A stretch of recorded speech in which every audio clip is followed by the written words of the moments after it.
Hi, everybody. Welcome to another edition of Tech Talk SMB.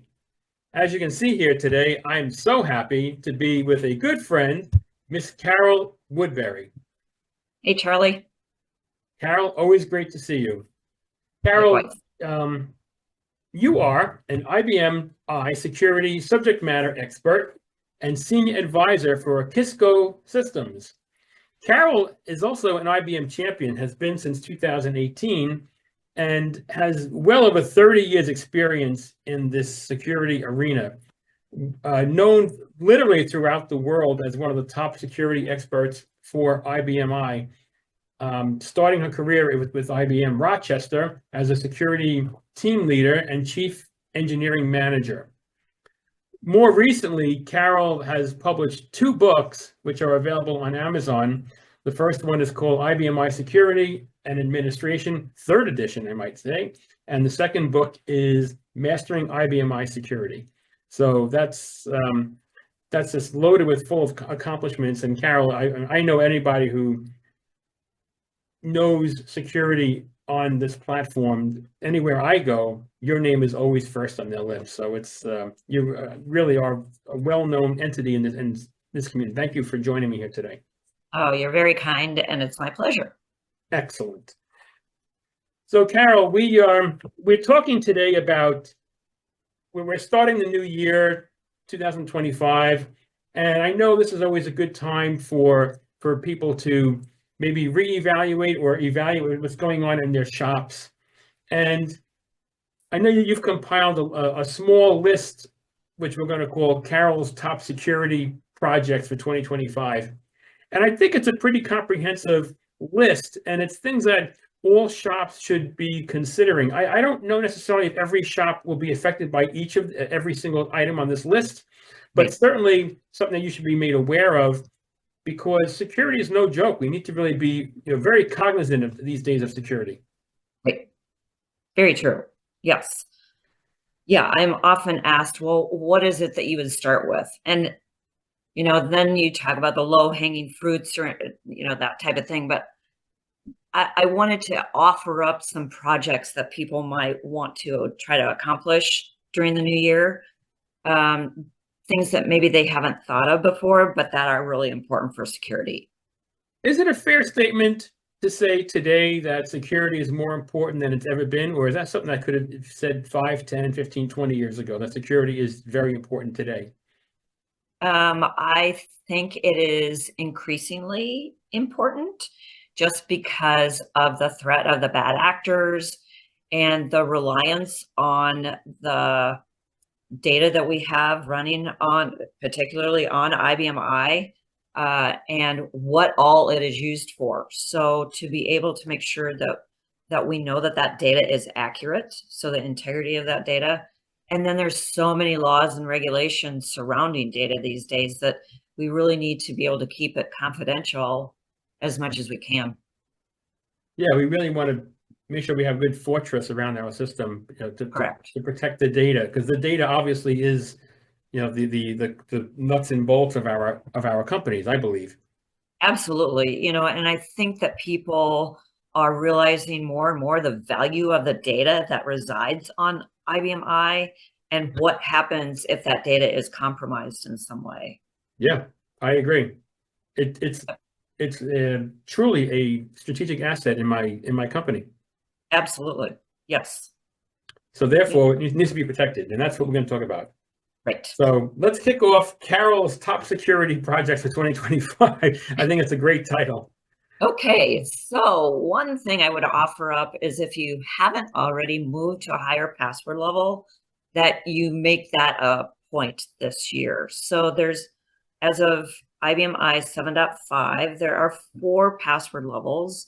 0 and 1 as of 7.5 really are the same. So there's no difference between those two as of 7.5. So that's how the system ships. But the only password composition that you can have is uppercase A through Z or Z, if you're listening in Canada, 0 through 9, and 4 special characters. So that is incredibly limiting in that character set. if a bad actor is trying to generate your password, it does not take a very long time to generate a valid password. So there's that. But the other thing is that most organizations have more network password rules that are much broader than what that 10-character password limit sets. So most organizations will have network requirements of like one uppercase, one lowercase, a special character, and a digit. And you can't do that at password level 0 and 1. You can't make those requirements. So, it requires a little bit of work. That's why I say it's a project, because you need to do some investigation to make sure outside connections are still going to work. You have to do some good education with your end users to make it work. But really, I would encourage you all to get to that higher password level. Here's a question for you. So I do my due diligence, and I'm prepared to go to password level 4. But when I actually pull the trigger on that, my current set of passwords will continue to work. I mean, is there an immediate impact to the user base at that moment in time when the system becomes available to me again? Yeah, that's a really good question. So there's you would want, one of the things I say this as a project because you have to plan for it, because it takes an IPL. So you go to password level 2 first, and if you find out that something is not right, those passwords, until the user changes them, you can easily go back to 0 or 1 if you're staying at password level 2. Once you go to password level 3, the hash values that IBM uses to actually, the password isn't stored, a hashed value is stored. So the values that would work at level 0 and 1 start to get cleared at level 3. So then for level 4, you actually have a stronger hash value that is stored. And that's really the difference between 3 and 4. But starting at password level 2, you have the ability to have a password that's 128 characters long. Now, you don't have to enable that. You can leave it at 10 if you really wanted to. But you can have upper and lowercase. You have the numbers, of course. But you have all the special characters, including spaces. Oh, wow. It makes it much easier typically to remember a password when you do something longer like that. That's an interesting point, because I know a lot of companies, or a lot of people, I should say, even, it's difficult to remember some random password, or characters. But so the antidote to that is passphrases. Yes. Can you speak to that for a minute, and how they can be useful? Yes, absolutely. And that's kind of the point of starting at password level 2, 3, and 4. It enables the passphrases. So there's been studies that have shown that people can remember like a sentence much easier than just the random characters like you were talking about. So that makes it easier for people to not write them down. In fact, the longer you get like something, and the number might have changed with the power of computing, but at least a couple of years ago, if you got a password of 15 characters or longer, it was much harder from a compute perspective to actually generate that password through a randomization type algorithm than the lower ones. So if you think about that, if you get a sentence that you have generated that you well remember, the theory is that you won't forget it as much. Plus, you might not then have to change it as much. So I know of organizations that have implemented the passphrase that instead of requiring people to change every 90 days, they go half a year or even a year before requiring people to change. So there's real benefits to doing the passphrases on multiple levels. I even read a report recently that talks about the length of a password, and even the delta in each additional character you add, it exponentially makes it more difficult to crack that password. Yes, that is absolutely correct. So the longer you go, the better you are. And the less likelihood it's going to be on that list of passwords that have been published. So there's actually bad actors that sell the list of all of the stolen passwords that have ever been stolen. There's lists of them. So then there's attacks called password spraying, where they will try to use a user ID and password that is in this list of known passwords to try to get into your organization and try to crack in.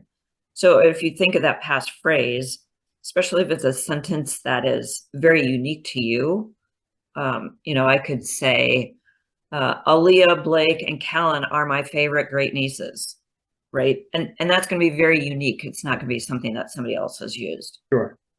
So there's a lot of benefits to a passphrase. Perfect. Yep. And how would somebody go about changing their password level? Where is that stored in the system? It's a password system value. So QPWD-LVL. Again, it ships at password level 0. As of 7, 5, 0, and 1 are the same thing. So don't bother going from 0 to 1 because it's the same. No differences. You'll go to 2 and then you'll IP out. But again, you want to do some investigation to make sure that outside connections are still going to have a password that works and so forth. And also, it's an all or nothing. There's no way to affect some users and not others. So again, educating your end users is key. Users are not required to change their password when you go to a higher level password, but most of my clients do that. They will go in and force the password change. The system doesn't do that automatically, but most of my clients do. But you'll want to treat your help desk to beer and pizza or donuts for a few days, because it literally affects all of your users all at once. So wow, okay, that might be the best tip you've given so far. No, I'm joking, but there's this mentality or this spirit of setting it and forgetting it. For example, like in passwords, many shops I know some users have passwords they've been using for years. For sure. This is a perfect segue, I think, into the next thing that we think on Carol's top projects is ACS. I know so many customers are using older versions. You want to speak to that? Yeah. Well, let's go back to the last topic. To successfully go to password level 4, it uses a different hashing algorithm, a stronger hashing algorithm to store that hashed value. That's the only difference between 3 and 4. But if you're using an old version of ACS, that will connect. That first time you connect, it's going to fail. So you want to be on within a year of ACS. But I would like you to be current on ACS. So I'm afraid that there are people that are just in the same type of habit of installing ACS, like they did client access, and never updating it. So I see a lot of people with very old versions of ACS.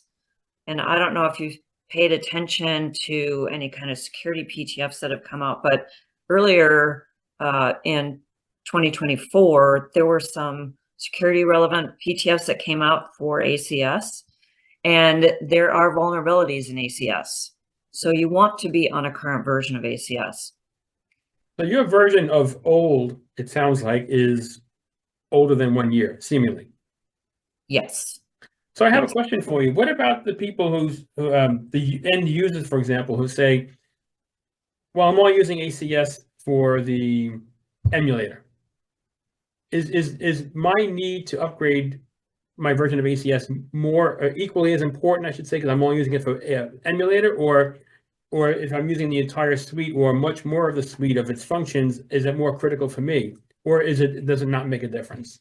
Yeah, that's a good question. I mean, if you read the text of the PTF and can discern which part of ACS it hit, then maybe if you're only using Telnet, it's not as critical. But a lot of times it's deep down in the code and maybe, the base server code, and you might not be able to know which pieces of ACS use that. So I would say that you want to update that. Okay, so now that begs the next question. How do I know when an update's available? Well, there's a setting within ACS that will alert you to the fact, like when you launch ACS, we'll kind of do a phone home and it will tell you if there is an update available. So I think part of the problem, Charlie, is that people didn't realize that ACS is fundamentally built differently. You know, it's an executable. It's not installed like as a product on the workstation like Client Access was. Sure. I mean, people would install Client Access and just leave it. They would never upgrade it. At least I never saw people upgrade it. Did you see people upgrade it? I never did. But I think that uh, people may not realize that it's not like this installed product. So you can actually do ACS updates like you do Windows updates.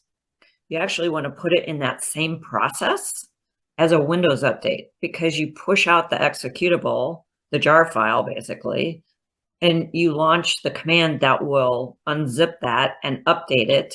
And it will update it in place. It will leave all your icons, it will leave all your connections. And so you push it out just like you do Windows updates, and voila, you've got updated ACS. It's once you get it into that process, and this again is why I call it a project, because it's not like something, you know, you're going to have to work with the network team, whoever it is that's updating your Windows updates to get this in that process, but it's not that hard. Sure. Yeah. I think I would be remiss if I didn't include the next topic because it's certainly in the same sphere of passwords, and that's multi-factor authentication, MFA. Yeah. We need to have that because that's an important part, and that will really, in my view, and I'm sure you agree, it will really bolster your ability to protect the database, I think, or to protect the system as a whole. You want to talk about MFA and how it might work, or what you've seen working in IBMI? Yes. So the way that MFA works, multi-factor authentication, is that once you authenticate once, meaning once you've entered your user ID and password, another factor is required for you to actually get logged onto the system. So most of the times in the context of IBMI, it's usually that you have to enter a passcode through something like Okta or the Microsoft product or RSA or whatever. Sure. So you have to enter a code and then you get logged onto the system. So the reason this is so important today is kind of going back to that, the fact that passwords in some cases are easily guessed. Passwords have been lost and a lot of them have been stolen. They're very easily available for sale on the dark web. So if somebody enters a password, even though it's a stolen password, so they have the right user ID and password combination, if they don't have that key fob or app on the phone to enter the right number for the multi-factor authentication, they're not going to get onto the system. Yay! So that's why it is so powerful. So about a year ago, a little over a year ago, there were two very high profile breaches at casinos in Las Vegas that started because help desks were too helpful and re-enabled profiles of people that had recently left the organization. So one of the things that bad actors are doing are going through LinkedIn and looking for people who have recently changed jobs and try to exploit that with former employers. So that's what happened in this case. They called two different casinos help desks and said, "Hey, this is so-and-so. I have lost my password." They re-enabled the profile, the help desk re-enabled the profile, and they got in and did significant damage. If MFA had been in effect in that case, that would not have been successful in either case. So MFA, not just for IBMI, but throughout your organization, is really a key to stopping the case of successful attacks with stolen passwords. I Or can't log on to my bank or yeah, anything of any significance without MFA. yes, They impose it. yes. I didn't have So the opportunity. Although that's not entirely true because some of these platforms do give me the choice. great. But we are silly if we decline that. From a personal perspective, we should want to protect our data as much as we do, as we can. So if we're doing this in our personal lives, we sure should want to do it in our professional lives. And so the argument that, oh, my end users won't tolerate this type of extra security measure, it's like, but they're doing it at home. So, let's have them do it at work and protect their accounts at work. Well, just to bring up one more point about MFA in a business environment, and I know the pushback is because, well, every time I log in, I have to keep doing MFA. So is there some remedy to that? In other words, how many times or some amount of duration of time before I have to get re-credentialed, things like that? How does that work? Yeah. Well, first of all of the security vendors, including Cisco Systems, have some form of MFA product. And the ones that I know about allow you to tune how often you are prompted for that second factor. So, you could set it such that when you first log in the morning, you have to do that second authentication. You can require it hourly. You could require it not in the next 24 hours. So it's up to you how you configure it. And I guess it's I guess part of what drives that decision is the sensitivity of the data, perhaps. The sensitivity of the data, the role of that system in the organization can play, but that really goes to the sensitivity or the value of the data on that system. The value of the data, right? Yeah. Maybe just as important. And it might be changed for different users too. Maybe end users that don't have access to as much, maybe aren't authenticated as often. Maybe once a day is fine. Maybe people with, security admin powers, maybe they're authenticated more often. So unlike password level, which is an across the board change, this can be tailored. Yes. All of the products that I know of allow you to tailor who is requiring MFA. I've seen people that will only require their security administrators and system administrators, the ones with all object, to have MFA versus their end users. So it can truly be tailored to your business needs. Appropriately. Mhm. So another project I think that just goes that dovetails into this whole conversation is security level, Q security. Yeah. You want to talk about why that might be an important project for 2025 and beyond? Yes. Disturbingly, there are still systems that are running at security level 20. So the system ships at 40 and has for many years. When you go to IBM i 7.5, security level 20 actually goes away.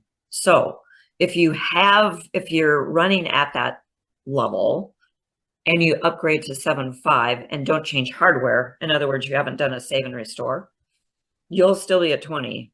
But if you ever move hardware or you have to take it to another piece of hardware and do a save restore, you get IPL'd up to 40. So now's the time to get off of 20. And the reason that's so devastating from a security perspective is that by default, when you create a user profile, it's created with all object.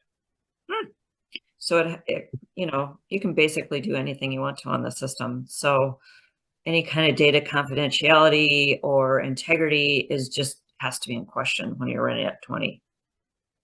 Yeah.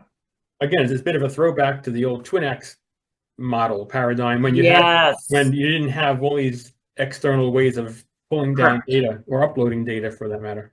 Correct.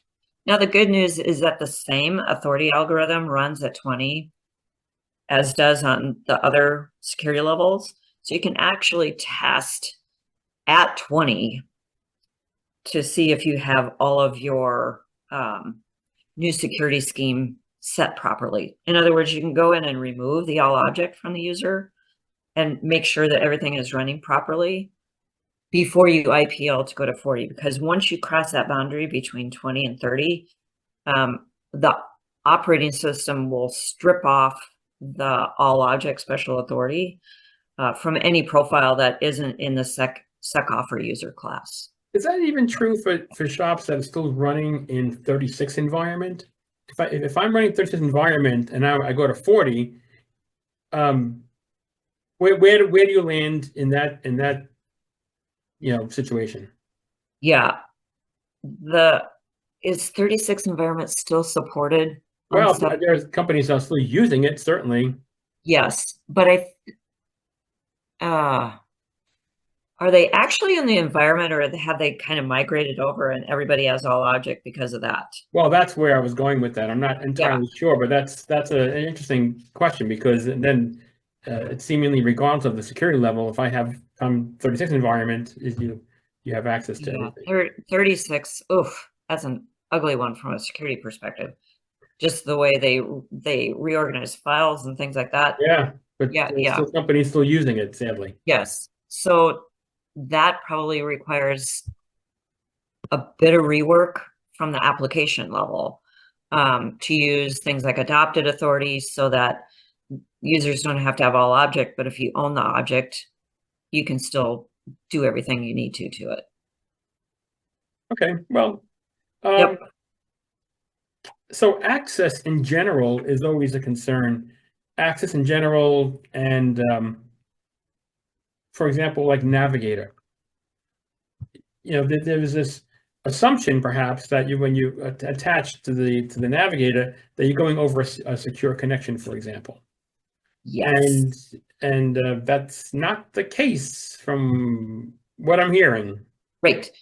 So another project that you're going to want to spin up for 2025, if you haven't done it already, is to make sure that your Navigator for I connection is running over HTTPS. So you might think, wait a minute, I thought it did run over HTTPS, and it used to. But several years ago, IBM stopped shipping the self-signed certificate that made that connection. And that's because all the browsers started to reject self-signed certificates. So at that point in time, that connection became HTTP, not HTTPS.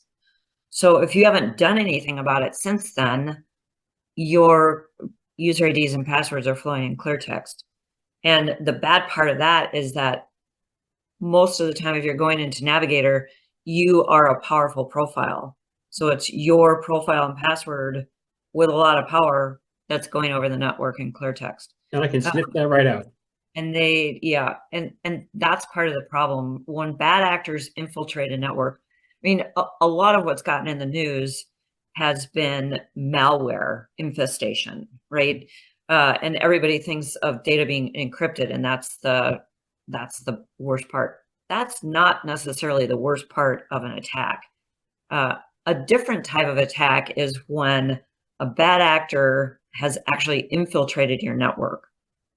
It could be through a bad fix from a vendor, or a vulnerability, I should say, from a vendor application, and they've been able to come in through that vulnerability.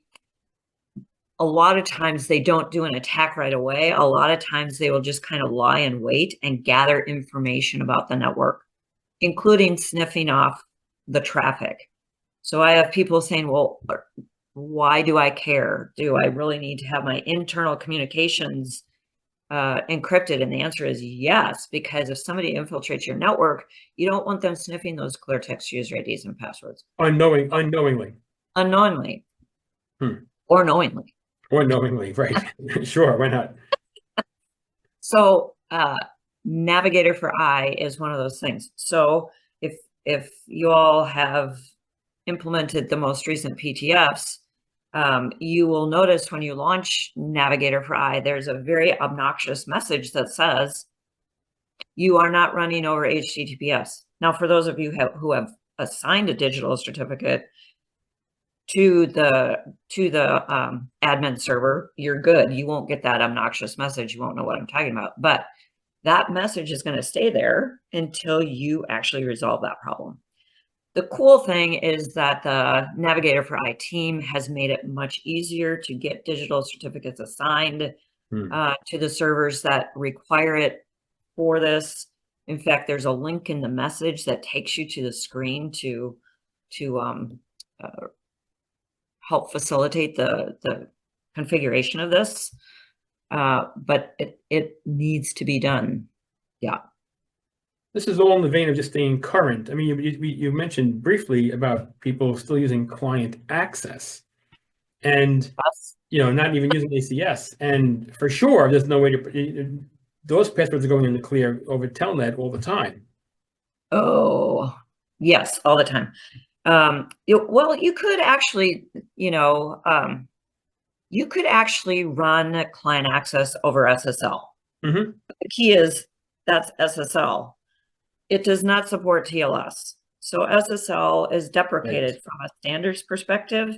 That is not a secure protocol. And actually, the first version of TLS is not a secure protocol. So in the scheme of staying current, both from a client access perspective, there are vulnerabilities in client access. If you are still running client access, all of your workstations with client access installed are vulnerable. So get rid of client access.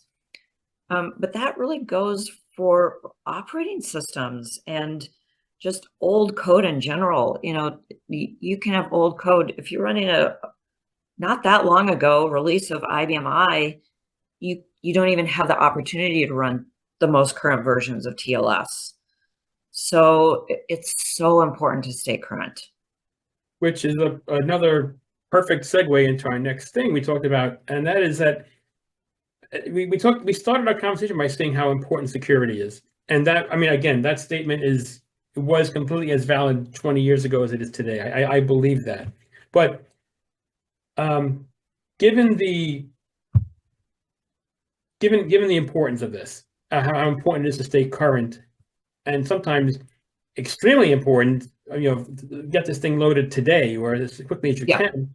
How do I know if I'm not up on the trades, if my full-time job is not monitoring security, how do I know? How does the ordinary pedestrian layman who's running an IBM I shop know that there's a hot fix out there? Yeah. If you are not already registered for the alerts that come out of IBM, you need to get registered for those. IBM will alert you to new releases and PTFs, and you can decide which product. This is an IBM corporate wide, so it's not just for IBM I, but you can select which products you want to have these alerts be generated for. You can say only security alerts. You can do certain group PTF alerts, and they will alert you in your inbox to a new set of group PTFs or a new PTF. So I like to get things pushed to me. I don't know about you, Charlie, but I don't do well going out and remembering to look for things. So I like to get things pushed to me. So if I have those alerts coming into my inbox, that's the way to know that I have an issue. But that kind of also brings about again, more about staying current.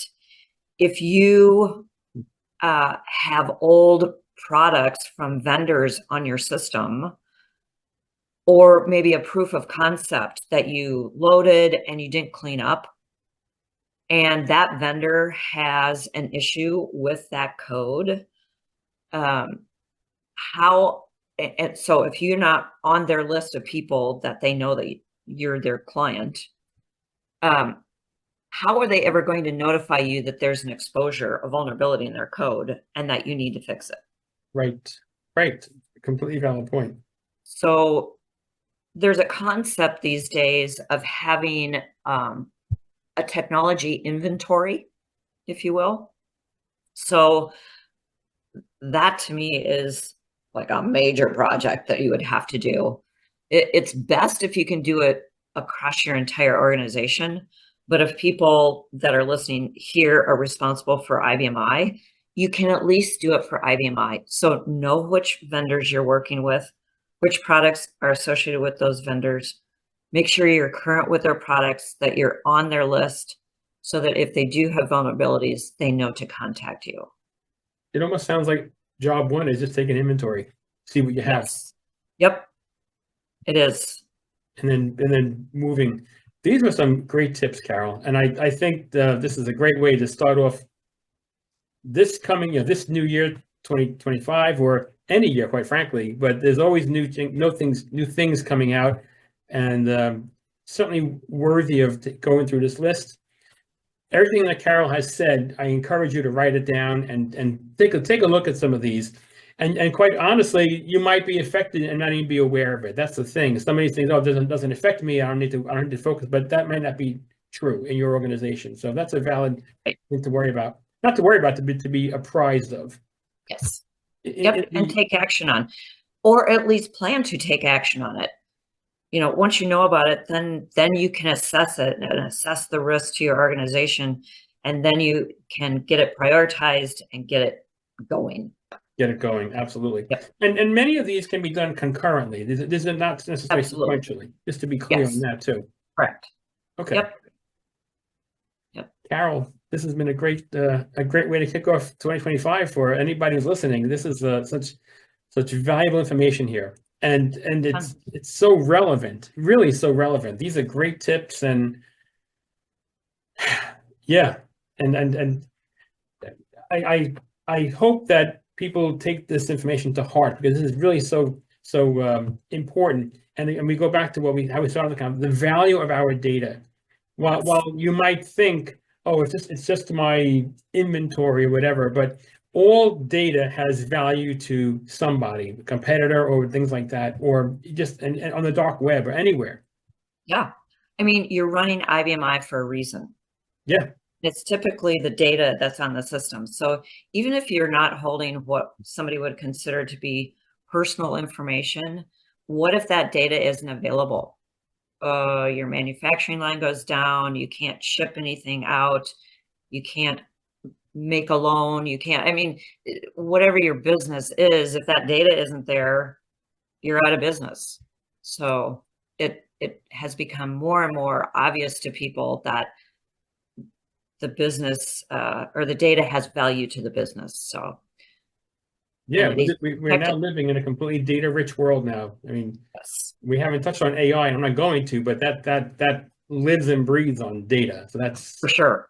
Yes, that's the essence of it, in fact. So yep, we're there. Well, Carol, this has been a great checklist. Thank you so much for joining me here today. This is what can I say? Thank you. I'll keep saying thank you a million times. So thank you. No worries. I tried to do something other than just a typical checklist. It's like, let's talk about some projects that you can take over. Yeah, worthy projects. Yes, in my thought. And I think in many people's, well, it should be in your thoughts. Put it that way. There we go. Yes. Right. My wish for 2025 is that these would be on your project list. There you go. Great. There we go. Carol, always a real delight. I'll just put this out there. If you do need help with any of these, you can reach out to Carol or her company, and they'd be more than happy to chat with you and help you get any of these or all of these projects going, and give you good guidance, education, and everything you need to make sure your system is fully secure. Thanks for the invite, Charlie. Appreciate it. Always a pleasure. Everybody, thank you so much for joining us on our podcast today, and we look forward to seeing you again soon. Thanks, everybody. Bye now. Bye.